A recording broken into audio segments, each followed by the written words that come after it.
We are back, and we're laughing, we're having a good time, and all I can say is I know where I'm going for some summer action and fun. If you played that commercial. Six Flags, what was the old name of it or something? I'm not going to tell you. It was the side of a river, I forget. Anyway, it just, I'm sold. I'm absolutely sold. So we're talking about laughing. Yes.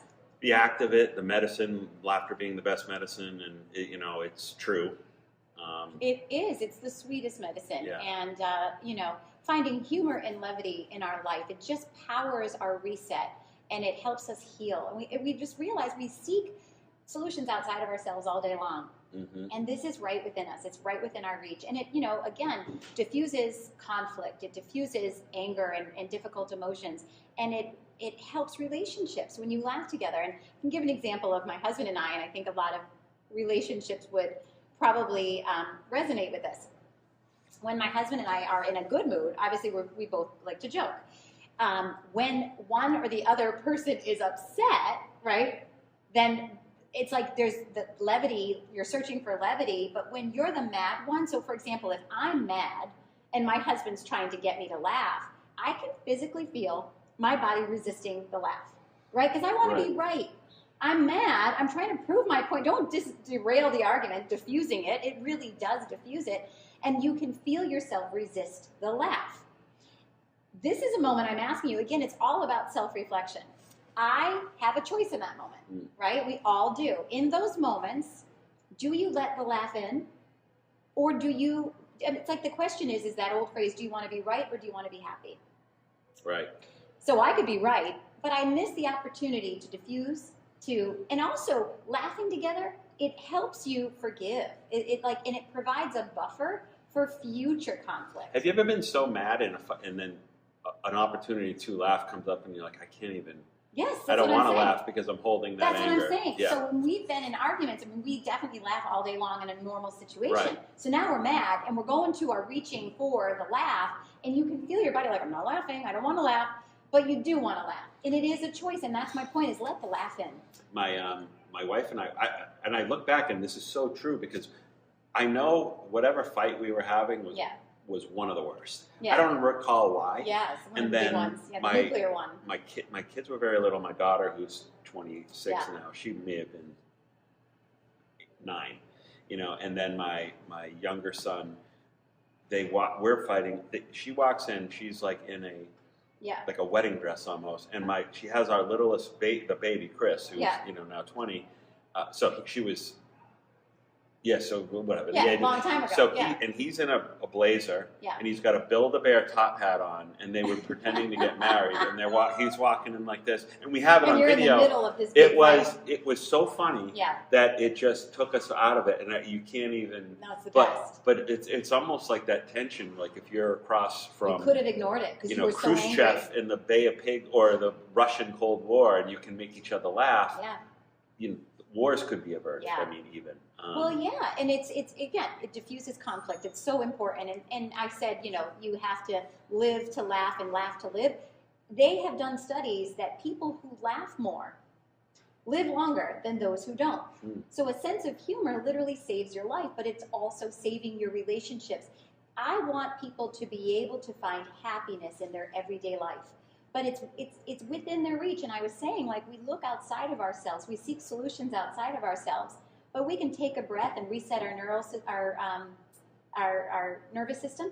And we can laugh and kind of diffuse the tough emotions and stop that cortisol in its tracks and release the endorphins. Like, we have agency over how we exist. Yeah. And it's amazing. It's in people's laughs, too, are such a personality trait. It's the best. I mentioned I'm doing like teases of different interviews, but we have this artist Brian Fox, who's big guy, and he is doing these Vietnam portraits and working with, and very emotional, intense. But his laugh is so loud, and when for somebody like me, it's just incredible, right? Yeah. But when I'm editing his video, and it spikes all the mics and everything, and it's funny. Yes. But and I laugh every time I hear it. Yes. And it's so so weird. that just reminded me. So some of our first few episodes, you made me laugh kind of like I was taken by surprise by how hard I laughed. And watching it back on our show, I was like, oh God, reel it in, Charm, because it's like this boisterous, huge, outburst. Were you nervous, maybe? No, I just thought it was funny. Okay. And that's what I do. I laugh loud. I'm a loud laugher. Right. And it's like a Seinfeld. Are you a quiet laugher or are you a loud laugher? Yeah. But my girlfriend and I were on the phone, and she said, and in fact, I just got a text the other day too, that my laughing is one of their favorite parts, where I was cringing. I was like, you need to reel that in, harness that, get that under control. But then I realized laughing is contagious. And this is the whole show, right? So people are enjoying our very natural banter and our very natural laugh. And, it's not forced, it's real. Mm-hmm. And when you see that, it loosens people up. It puts people at ease. Laughing is it's a power tool. It really is. And the people out there need to know that this woman right here, amazing life coach, amazing listener, and I mean, you've changed a lot of the, get upset thinking about it. You've changed so much, and it's all of these things that you do that are just so healthy, just talking with somebody and well, this is about laughing. I know, I'm laughing inside. I am, it's just, I think people need to know, because again, at the end of the day, you come on as an expert, but you're available to talk to people, and you do these coaching sessions, and I just am blown away at what you're capable of and what you can say. And it's mutual admiration, because what you do here, it's amazing, and what you're allowing us to do. So it's like, coming from a place of gratitude, we both really appreciate each other, and that puts us both at ease. And I think that's what lends itself to that next level, which is the laughing and the sharing and the whatever, is coming across on camera is about that realness. And I think when people are withholding their playful side, their realness, because they think someone's going to judge them in the workplace if you're too silly, if you're not, the truth is you have to connect emotionally. And that comes with finding the absurdities in life, finding present moment, togetherness, connection, bonding.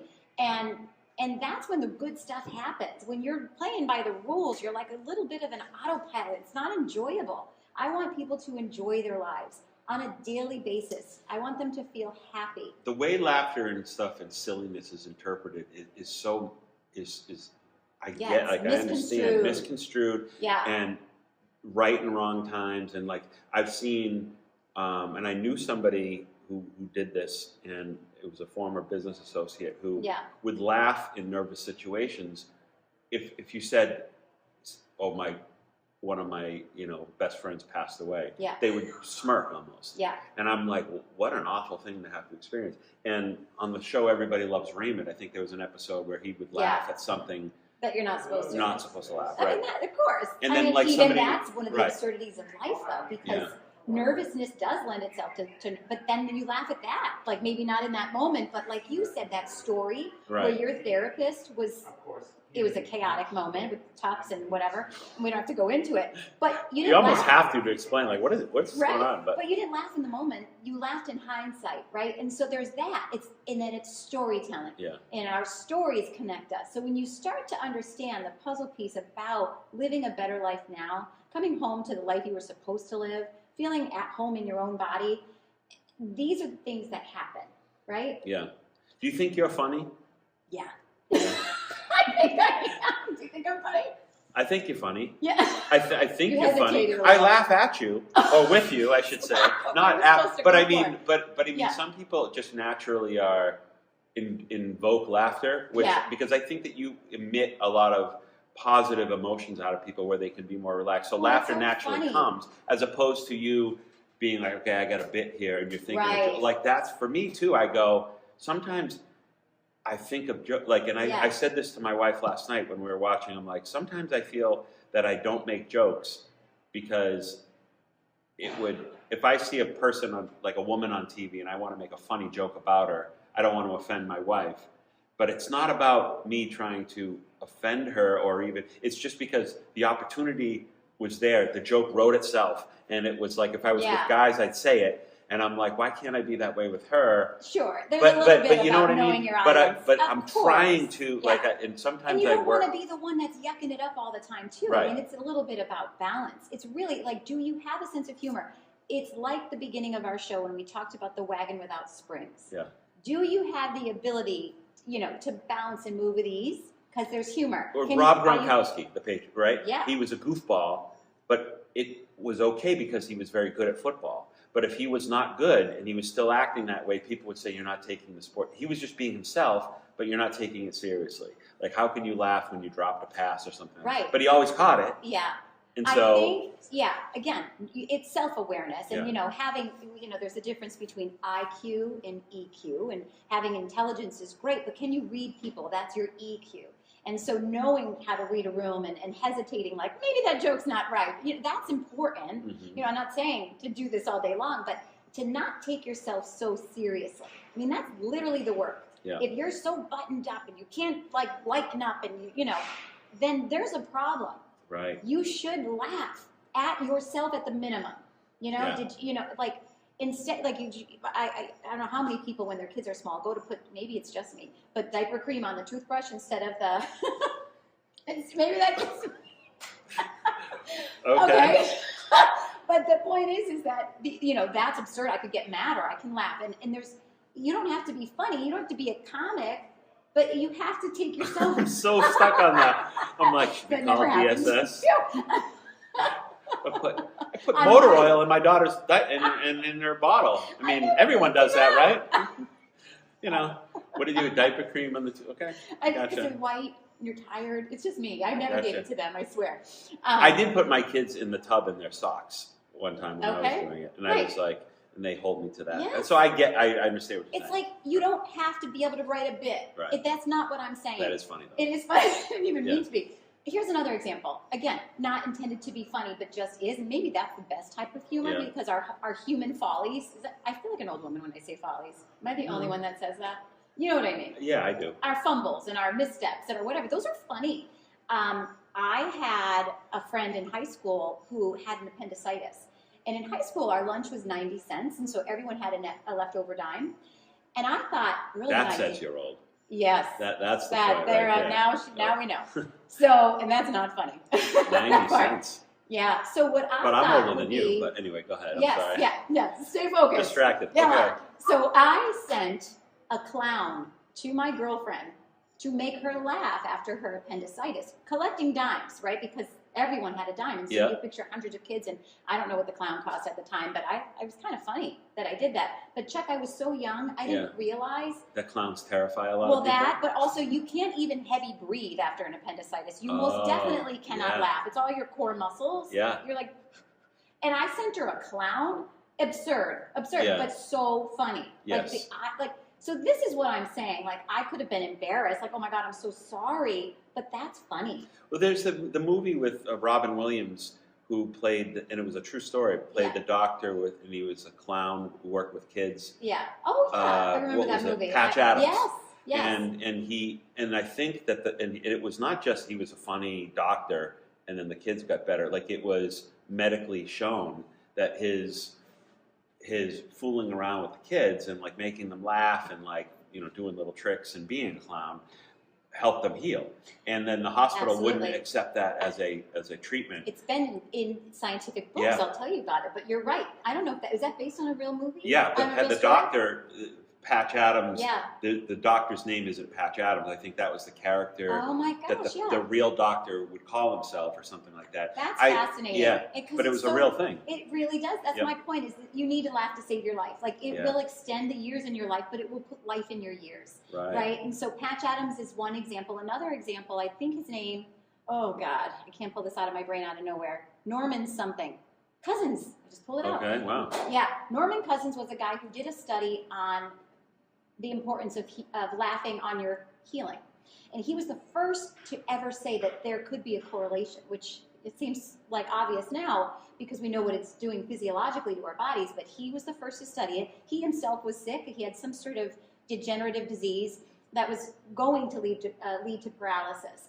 And he started a study, and he just simply did high doses of vitamin C and lots of laughing. and he had a full recovery. And later, he had some cardiovascular event, and he used humor. And then it was such an important study that it was then written about in the prestigious New England Journal of Medicine. So science knows, like this is now, we can say definitively that laughing improves our health. It boosts our immune system.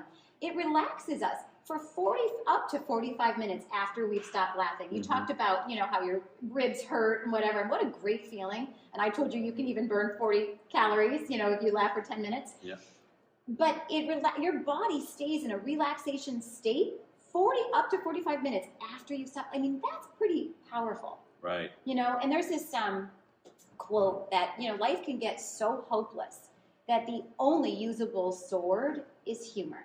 Well, it's called gallows humor, right? Like it's Yeah. so, and a lot of funeral directors, like a lot of people will say, you go into a funeral home, it's the funniest group of people there because they're surrounded by darkness and sadness, and so you even in the environment shift. of having everybody be crying, and then you just whisper a joke to your coworker who works at the funeral home or something, they cope. It's a coping thing. It is coping. Yeah. It helps you cope. And they're not insensitive, because I think if it was my kid's funeral and I saw that, I would be enraged, but that's not, it's too. But if you understood the human spirit, and I hope that you and everyone listening would now see it through a different lens, right?